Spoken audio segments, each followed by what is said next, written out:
Cambodia, deep in history and rich in culture. 7 years ago, I was invited on this incredible 5-day tour of Cambodia. It was a very interesting mix of adventure riding and enduro riding on a fleet of Yamaha TTR 250s. Plenty of brickety bridges, creek crossings, and a jungle where the tigers still roam. So grab the popcorn for this 1 hour special. You may have already seen this video on our Enduro channel, but I'm posting it here because many adventure riders aren't subscribed to that channel. Also, Cambodia Motorbike Tours now have separate Enduro and Adventure Tours. The Adventure Tours are on Honda rallies and avoid all the gnarly terrain. Enjoy!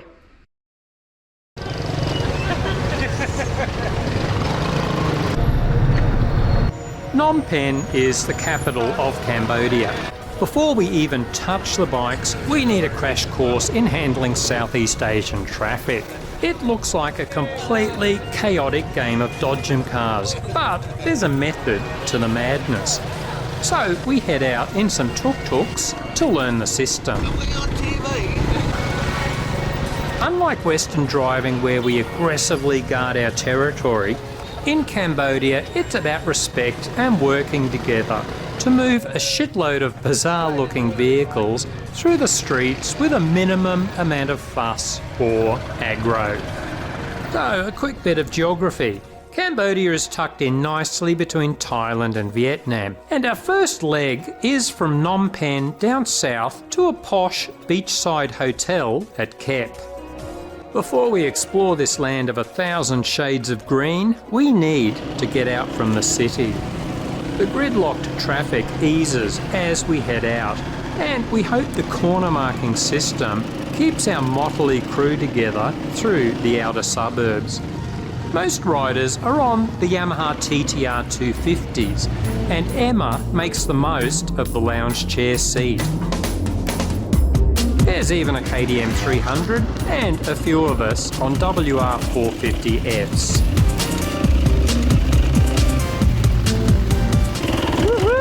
How freaking cool is this? Don't see a lot of rice paddies back in Australia. Once we're off the main roads, then it's open season for wheelies.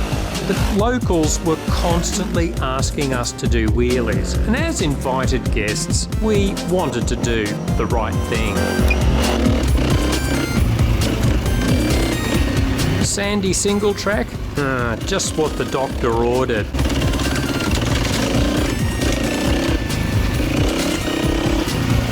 We quickly realised the terrain was going to change constantly throughout this trip, as we do a loop of the western half of the country.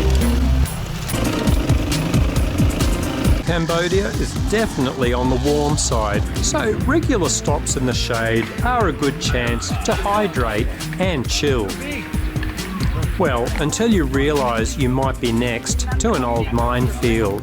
Apparent minefield cleared. Yep, Cambodia has a brutal history, both internally with their leader Pol Pot murdering millions and being bombed by the USA for years. The warm smiles of the locals is something of a miracle. Given the torture this country has been through, we'll explore some of that stuff later. This young larrikin is Chris Perry, one of Australia's top hard enduro riders, invited on the trip to do a bit of coaching with us Gumbies. He was off the track more than on it with the TTR, as he was preparing for Australia's hard enduro, Wildwood Rock. Why is the TTR 250 the bike of choice for Cambodia? It's rough, it's tough, and unrelentingly powerful. This Yamaha has been known to survive nuclear blasts and is massively powerful. And it comes with impressive features like a seat, exhaust, and handlebars. Are your gonads big enough? TTR. My fascination with languages is unfortunately linked with a complete inability to pronounce things correctly. At our regular stops, the villagers surround us and I fumble my way through some basic Khmer phrases. The problem? Khmer, the Cambodian language, is tonal, and if you go up or down on the wrong syllable, instead of saying hello, you might be asking to borrow someone's buffalo for some physical intimacy. To date, I've caused a few international incidents in various countries this way, and the Cambodians certainly looked a lot happier when I left their villages. No doubt, I can soon add Cambodia to the list of countries that have blacklisted me. All of us on this ride are superb, physically fit specimens, but I must admit we all look forward to these rest breaks to cool off and get some water back into the system.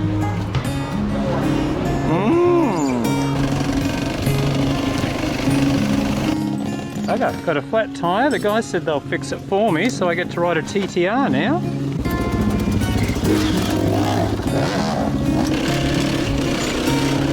There are sections of sealed road and highway regularly throughout the day. These actually work out to be good rest breaks.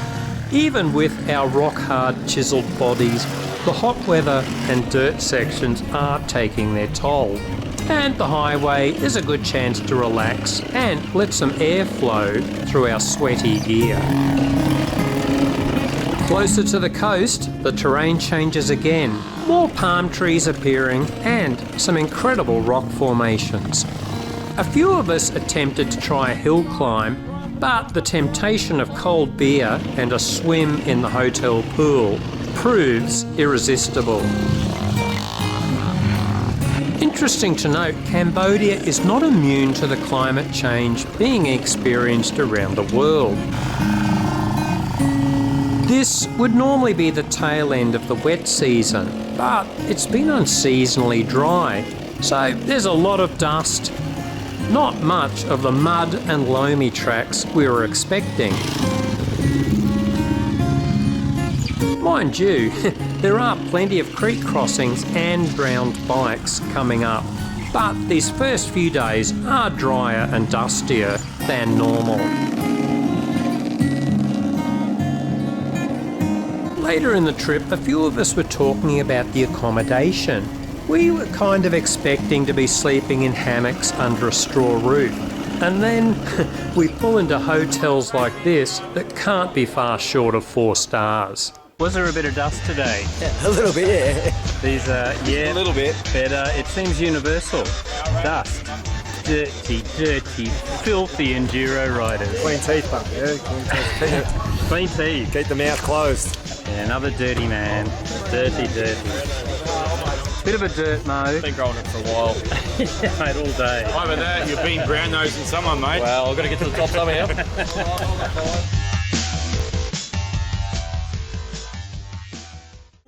Sunrise on our second day of riding. Today we'll be heading from Kep to another coastal town, Sihanoukville. Our posh hotel turns on our first of many buffet breakfasts, while our trusty steeds wait for some beach riding.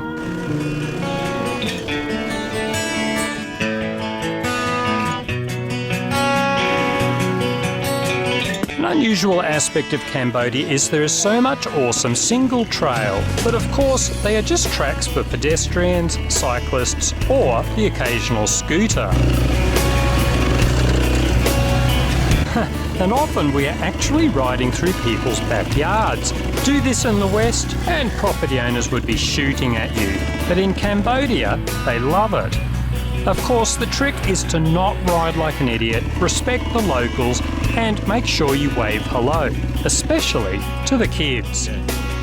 And then a pile of dirt bikes in your backyard turns into some great entertainment for the Cambodian villagers.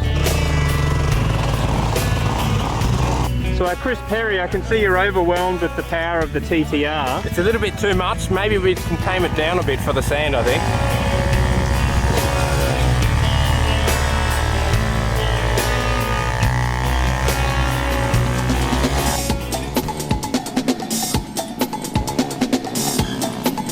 From the beach and into our first bit of jungle. While this is called the Jungle Tour, in reality we are riding all sorts of terrain that connects up various jungles in Cambodia. plenty of ducking under fallen trees on many of the tracks. And despite this being an unseasonably dry time of the year, there are plenty of slippery corners to wake up unsuspecting riders.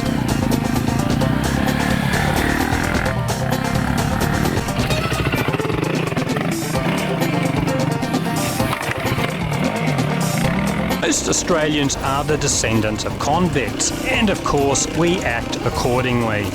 To keep us under control, there is a system of fines for bad behaviour or riding that goes into a kitty for cold beer at the end of the day. Needless to say, there was a lot of beer to drink at the end of each day. Each crash, $2.50 into the beer kitty. Each wheelie on a main highway or in a village is $2.50 into the beer kitty. Chris Perry and I love wheelies, as do all the Cambodians. So whenever we figured we were out of the village and not on a main highway, wheelies were on, for young and old.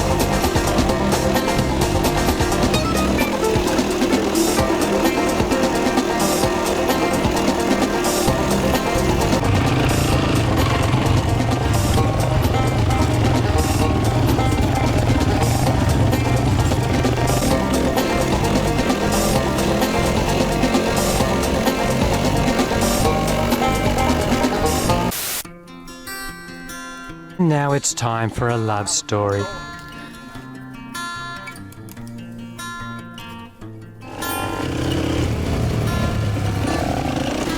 Emma Broadbent and Chris Perry have been called Australia's first couple of hard enduro, although they debate that. But there's no doubt they are a class act. Emma took out first place in the women's class at Australia's National Extreme Enduro Wildwood Rock, and Chris is always in the top 10 in the pro class. The couple that rides together stays together, and now they are entering international events like the Sea to Sky and Romaniacs. Thankfully, they were in cruise most of the time in Cambodia.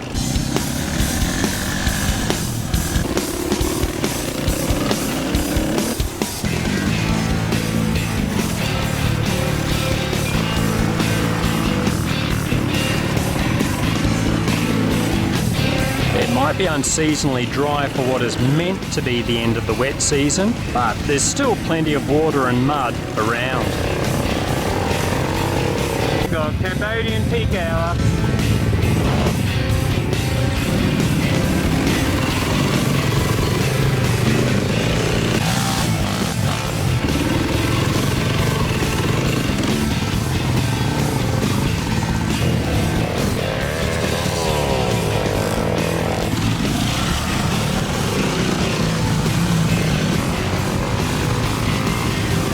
Is there a best time to ride Cambodia?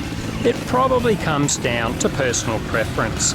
Apparently the wet season is slightly cooler and the afternoon showers are a good way to cool down too. But there's plenty of mud and water if that's your cup of tea. The conditions for our ride more typical of the dry season, so take your pick. One thing's for sure, everyone seems to have a hoot, no matter what time of the year they ride in Cambodia.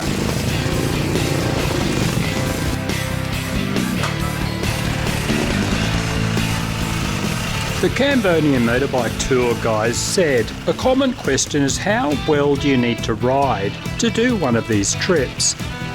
I think it's safe to say you'd want a reasonable amount of dirt riding experience under your belt, or you would simply get too exhausted and need the support riders to push your bike through tough sections or ride it for you.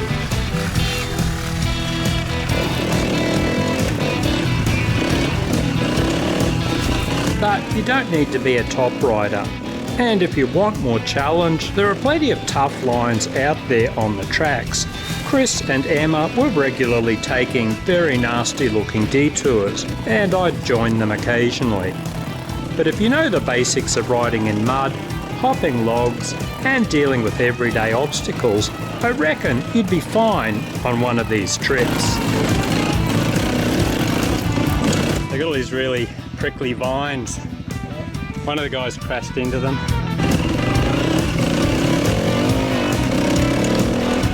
Woohoo!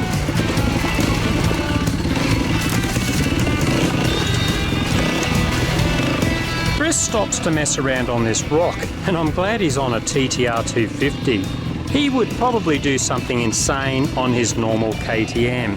I'd try to copy him, and I'd wind up in hospital for the next 6 months.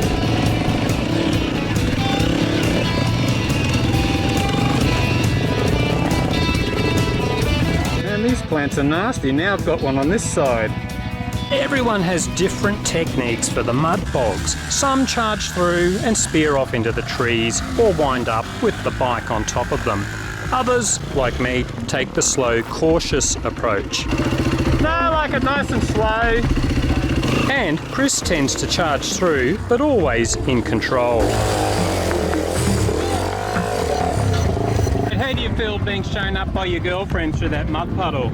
Well, I'm getting used to it now. She's getting better and better each day, so I'm going to have to book in for a few coaching sessions off her and see how to do this smoothly, because I end up putting a foot down, so that's 3 points, I think, is it, in trials?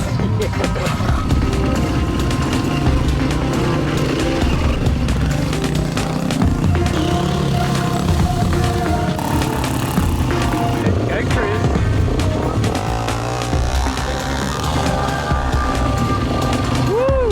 Damn, maybe Chris isn't always in control.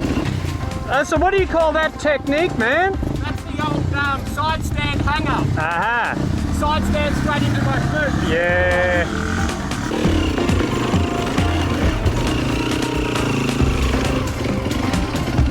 Nice one, man. They're going down everywhere, man. You've started a chain reaction.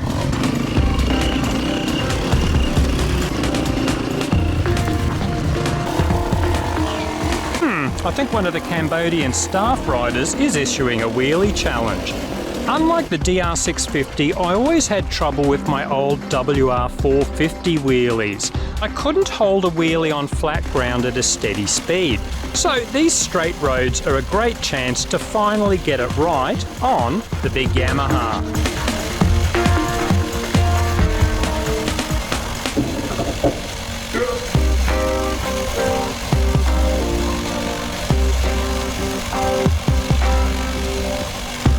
Bridges come in all shapes and sizes in Cambodia, and this one was a bit hairier than most.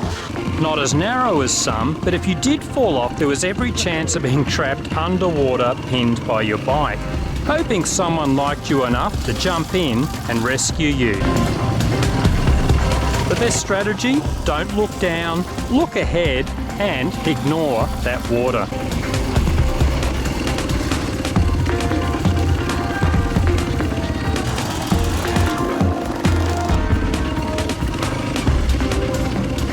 A lot of thought has gone into planning these rides. Just when the muscles are flagging and we are making mistakes, the flowing tracks start again and we can relax. Chatting with the organisers, I found out that they could work more dirt riding into the tour, and they can do customised tours like that for private groups. But your average gumbies like us need regular breaks with easy flowing tracks or sealed roads to cool off and recuperate for the next round of dirt tracks.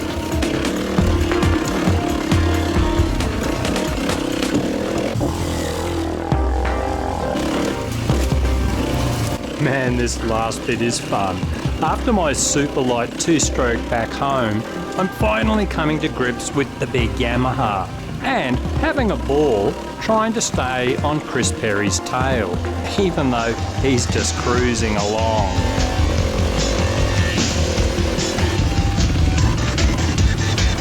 As the afternoon wears on, the thought of a cool beer in a swimming pool keeps us going all the way to Sihanoukville, a seaside town named after one of Cambodia's princes. Man, It is hard to describe how good it is to sink a poolside tinny and swap tall stories about the day's ride.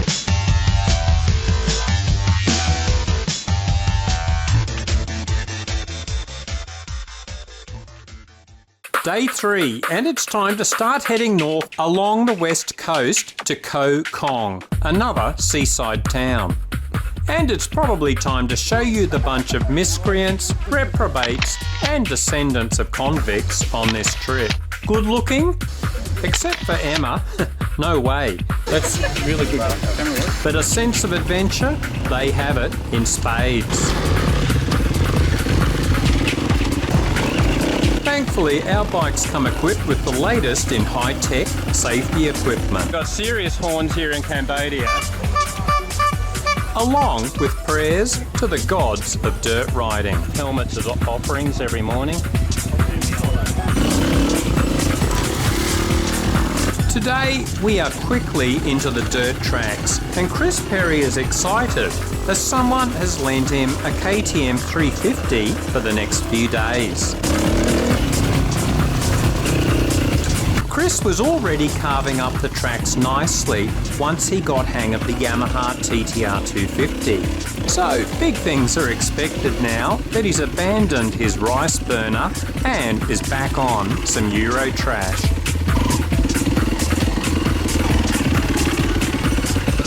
It's not long before we are off the beaten track and ducking under plenty of fallen trees. There's not much need for track maintenance in Cambodia. If the locals can walk it or get a bicycle and scooter around obstacles, then there's no need to do any fancy maintenance. And that's just the way we like it. The rougher, the better. Bloody vine. Things are about to get interesting. Before we headed off, Chris Perry gave us some basic enduro coaching, such as how to hop logs. The problem? It was a scorching day for the coaching, so most of us watched Chris hopping logs instead of doing the drills ourselves. How did we do? Well, there were some interesting techniques not covered by Chris, but in our book, if you eventually get over without breaking bones, that's a success. We've actually covered 10 different ways to hop logs in our enduro training vids. Get into them if this type of torture appeals to you. Beer money. And like any type of torture, it's the rest break at the end that feels so good. Water crossings are similar to mud bogs, in that some guys go at them like a bull at a gate, others it's slow and cautious. Personally, I go for the latter. I like to stop and find a big stick, then poke around to see if the bottom is firm or muddy and if there are big rocks or logs under the water. Then ease my way through. But if you want to take your chances, then it's anyone's guess whether the slow or fast approach is best.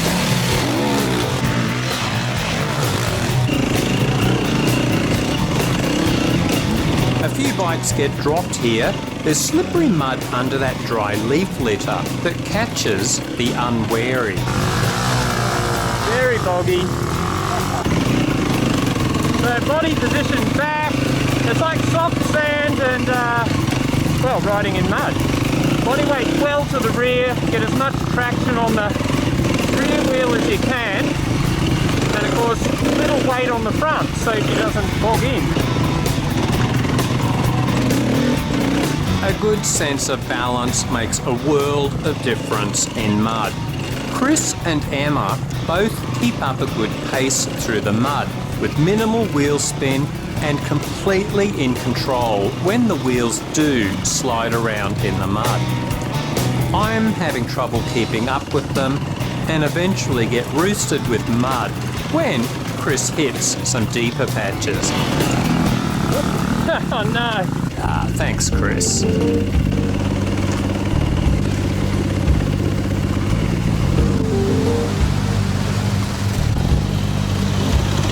rode through countless Cambodian villages, but this village stood out. To cool down, number 432. A few hours of battling through the jungles and forest, suddenly we are in this little oasis, a beautiful river with rock pools and waterfalls. Oh, that is not very attractive.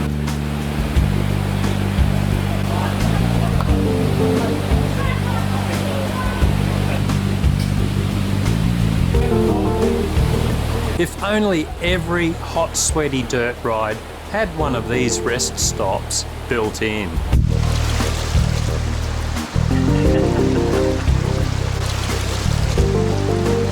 Emma, rumour is I'll be organising one of these little rock pools every kilometre or so in the sea to sky. Oh, beautiful. Good news. Wonderful, yeah. That'll be great. We're technically in the wet season, but they say this is the driest one they've had for ages. Thankfully, this sort of water means we are going to have water today up ahead. And there are plenty of water crossings ahead. Hello, trouble in paradise.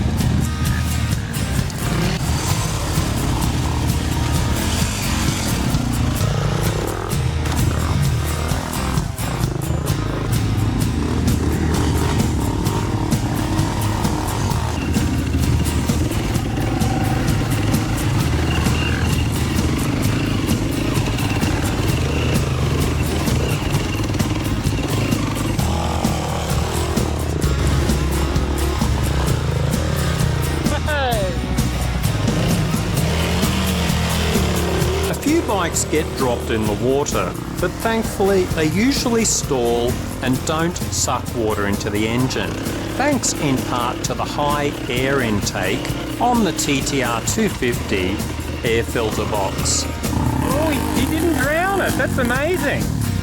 Oh no! Oh my god!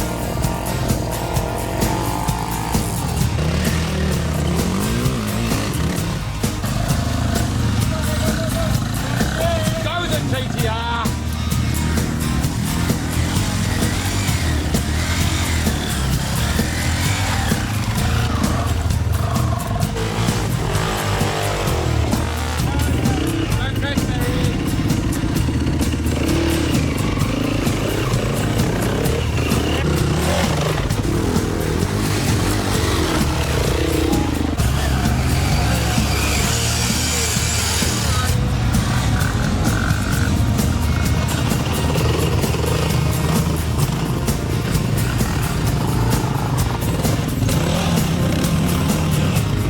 One of the most important log hop techniques is the punch technique, and it's also useful for climbing vertical faces. You deliberately ram the face with your front wheel. This loads the suspension and makes the bike jump up.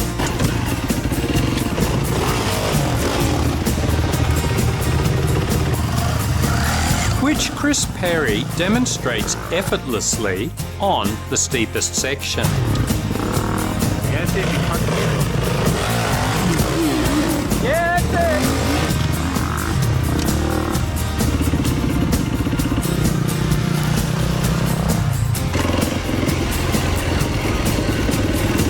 As always, the terrain just keeps changing throughout the day. And we emerge from the forests into open rolling hills as we head for a beachside lunch stop.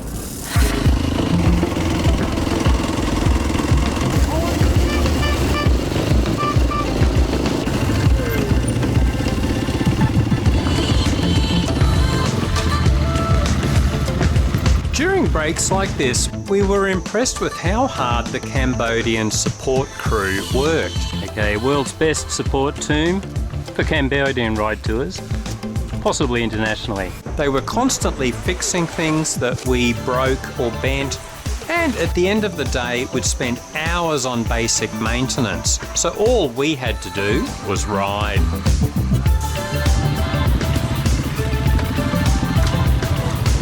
On toward the seaside town of Koh Kong. And all that water crossing practice will hopefully pay off on this tricky one.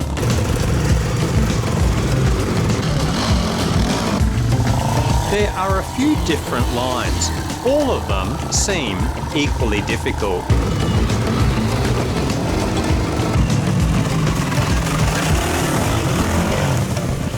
I'm keen to see if I can do it without putting a foot down, but something under the water pushes me onto a harder line. Like many, I eventually need help to drag the bike out.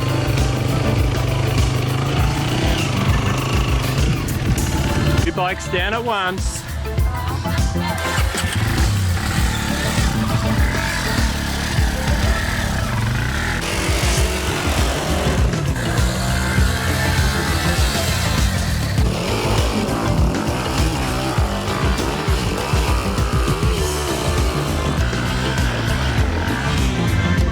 This is our tour leader. If he stuffs up,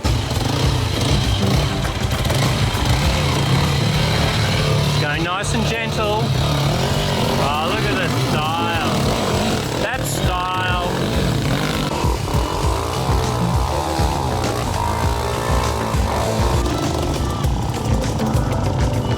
Yeah, you wouldn't want to fall that side. Those rickety bridges keep popping up too, just to get the heart rate up and make sure none of us fall asleep on our bikes.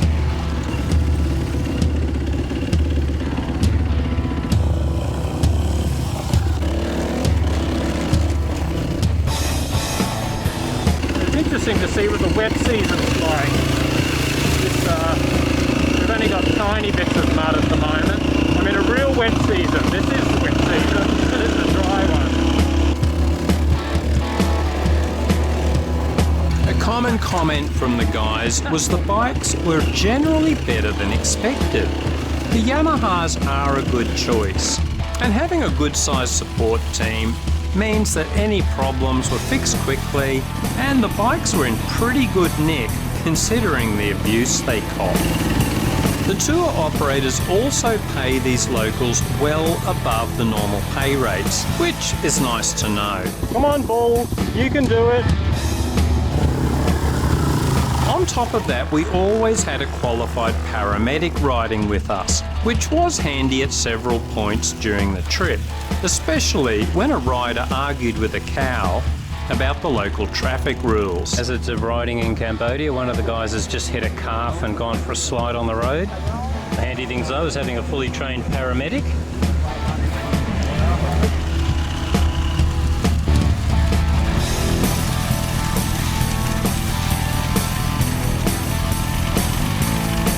After so much dirt riding today, the final section on road comes as something of a relief for weary bones.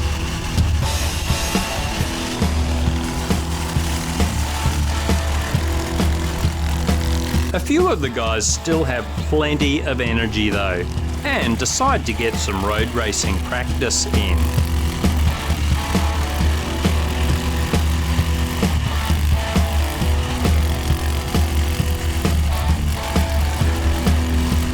Who knows, we might see some highly modified TDR 250s in the MotoGP soon.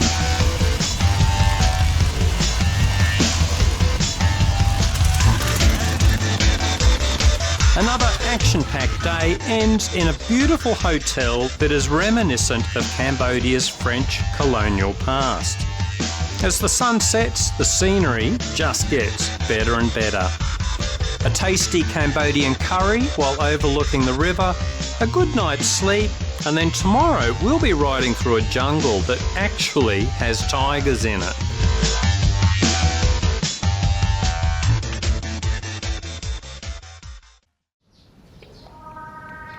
Good morning, Cambodia. Ah, the serenity. This beautiful riverside hotel shows the influence of France when they colonised Cambodia for over 50 years.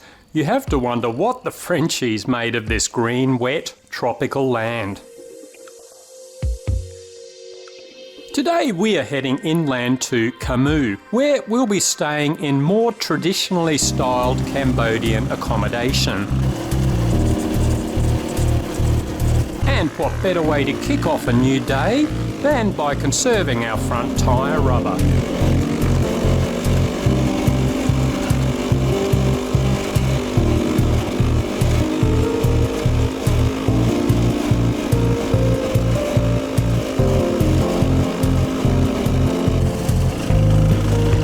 concrete highway winds its way through a mountain range with spectacular views along the way.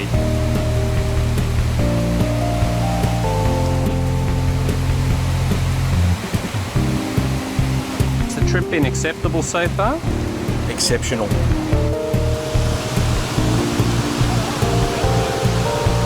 Sensational.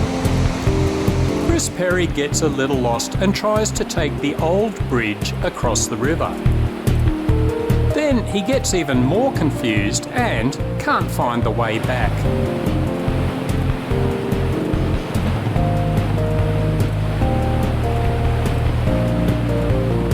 He finally gets it sorted and we push on.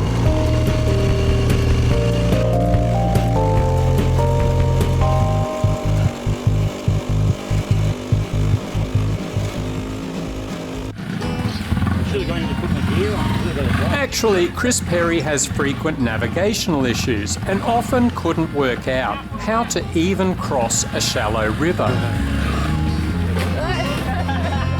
The locals show him it ain't that hard if you think about it.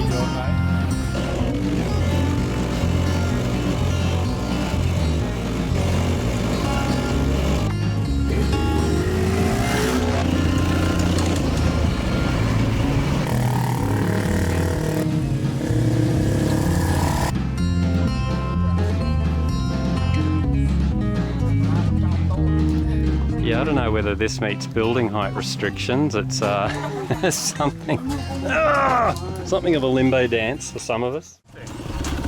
More dangerous than the tigers and snakes is the bamboo. This is regularly cut back in a way that leaves sharp ends exposed. It's lucky we have a trained paramedic. There are no problems for the locals, but a dirt rider spearing off the track could wind up skewered on that bamboo. These rocks are interesting too. Very slippery when they're wet. The Tiger Trail is hot and humid, and we stop when one of the guys overheats from pulling his bike out of mud holes. I don't know if he's paid for this or he's overcooked or... No, he paid for a special VIP treatment. In and out of the jungle. Is there a happy ending? They're queuing up now. You have to book the page to find out if there's a happy ending. One more join. Something a bit odd going on here. We got this. How you doing? On the second half of the Tiger Trail, Chris and Emma shoot ahead, and it turns into a jungle race where I barely avoid shitting myself trying to keep up. Man, those guys are fast. This will appear in one of our upcoming supporter vids. We've ridden past so many temples, now we finally get to explore one. As usual, I haven't listened to the rider briefing, so I pop a wheelie on the long driveway. I'm not sure if wheelies are allowed in Buddhism, but I'm sure they would be pretty chilled about it anyway.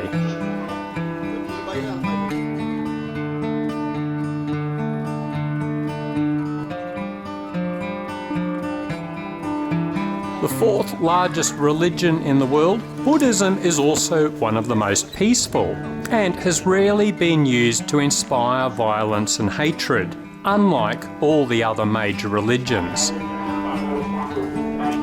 Buddhism is all about moving toward nirvana as you get reincarnated.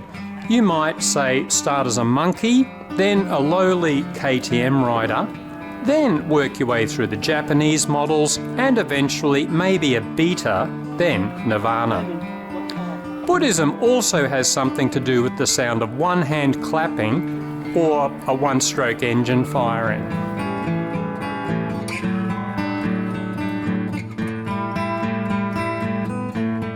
This temple also includes a memorial to the various killing methods of the Khmer Rouge, those sick fucks who deliberately murdered a quarter of the Cambodian population in the 1970s. Up to 3 million Cambodians were killed, and many by the most gruesome forms of torture you could imagine. I suspect the peaceful nature of Buddhism has much to do with how far the country has healed itself since those horrors. And the presence of old embattlements is a reminder of Cambodia's war-torn past.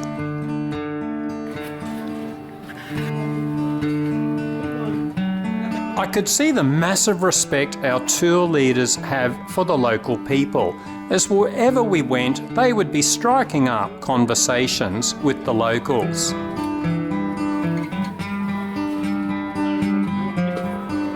On to more pleasant topics, it's time to head for our more traditional accommodation for the night.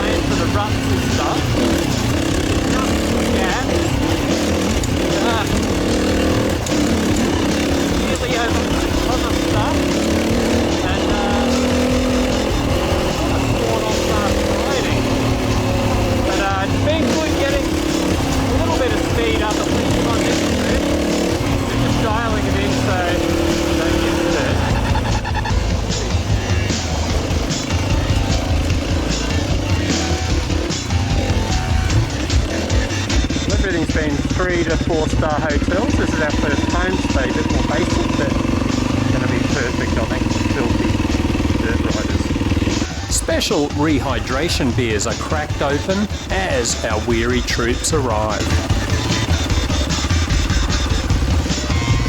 This is home sweet home for me. Our amazing support crew prepares to work on our bikes into the night. This is, oh man, Dara's got a messy job. Those are some dusty air filters. Visual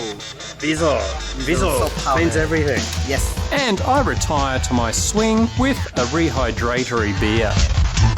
Good night, Cambodia.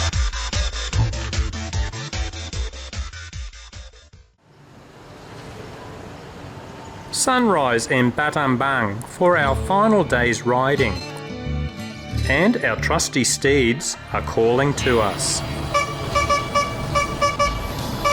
But first, it's time to fill our bellies.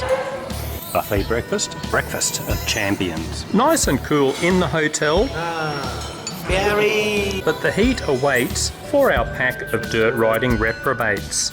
There's been a fair bit of talk about the best ways to stay cool. Some left all their armour behind. Others said it's safety first and are overheating in their compression suits. For me, the Aussie-built Zac Speed setup is the best of both worlds. Battambang is a big town, so there's a bit more slabbing on the roads until we hit the dirt. But that's fine with us. As mentioned in an earlier vid, the tour leaders work in plenty of roads, which give us a chance to cool off and relax. They can customise the route for a group wanting mostly hardcore dirt riding, but you'd need to be exceptionally fit. And somehow, I don't think that's us.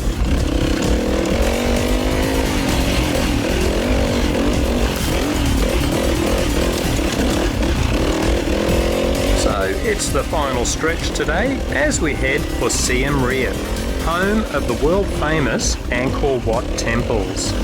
So while it might be our final day of riding, there's still some sightseeing to be done too in later episodes.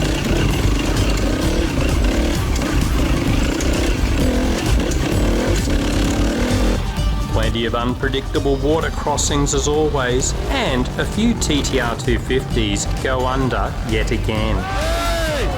A lot of guys open up the airbox on these older style bikes, but man, when bikes are going underwater so often, you can see why the manufacturers tend to restrict the airbox intake and often put snorkels in there. Usually we could get the bike upright just before too much water got in. Our Cambodian support riders were always great with the kids who gathered round, especially when the drone came out. And I must give a plug for our professional drone operator, Davin Jones from Arise Aerial Imagery.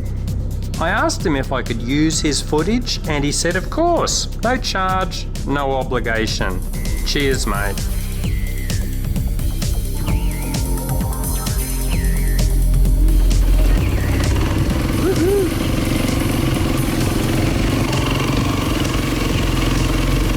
This long muddy section was great fun but hard work. And talking of drowned bikes, guess who finally dunks the WR450F? Yep, there was a rider briefing just before we headed out, but I missed the important message because I was off filming something. Those rice fields off to each side look like they are only a foot deep.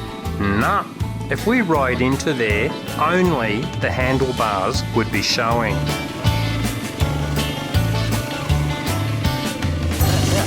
Trying to do this speed up.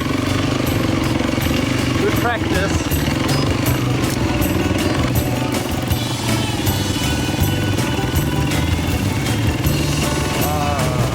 Good body control. Awesome. Whoa! I was about to say the local guys really know how to use their body positioning to balance nicely in this shit. Most of the time.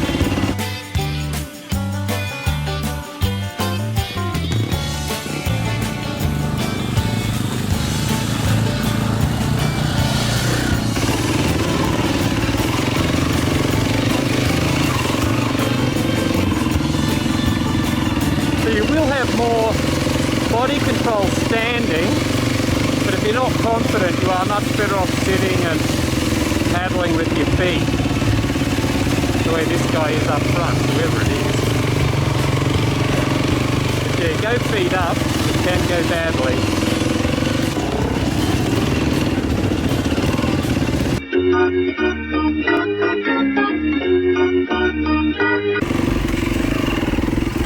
I don't know if I got that on camera, but what a fucking dumb move.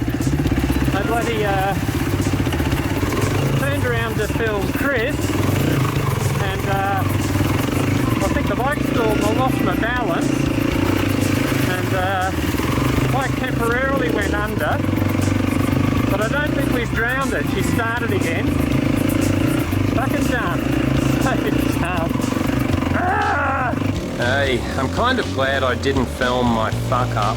The bike was actually upside down in the rice paddy for a few seconds before I lifted it up. And then I'm chest deep in water, holding the bike up, thinking, shit, I've got all my camera gear in the backpack, but I can't move. Thankfully, Chris stopped quickly and pulled the bike up. But I suspect I've killed my handy cam as it's wet and stopped working. Dope. Okay, I'm not drowning my bike again.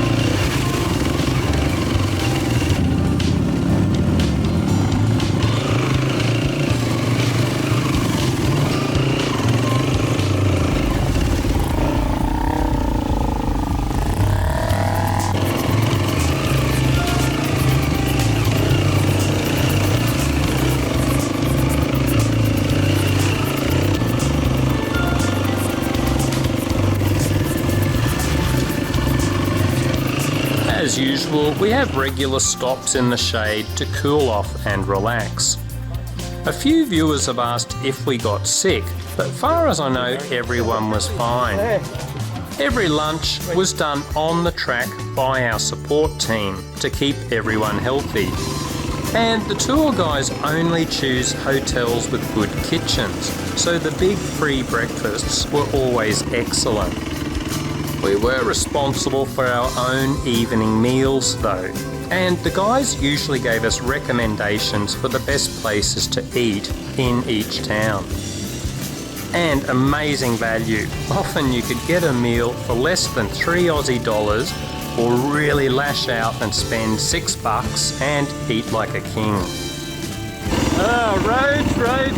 Here and there we've got to do long slabs of bitumen, but it's still like an enduro cross track sometimes. We We know we are close to the end of our journey when we get to Tonle Sap Lake, which is seasonally inundated and links up with the famous Mekong River. It's also our last chance for some beach riding, so an impromptu race is organised and we're off.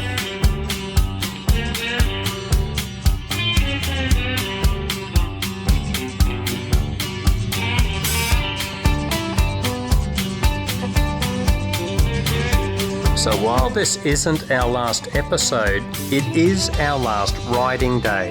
And man, what an adventure it's been. It's rough, hot, and probably the most fun you can have with your clothes on, in my opinion. And then you get spoilt rotten most nights with accommodation you probably couldn't afford back home. But whether this trip will be your cup of tea, I'll leave it to you. And talking of posh hotels, another nice one in Siem Reap to finish our riding, along with another classy pool for the post-ride beers.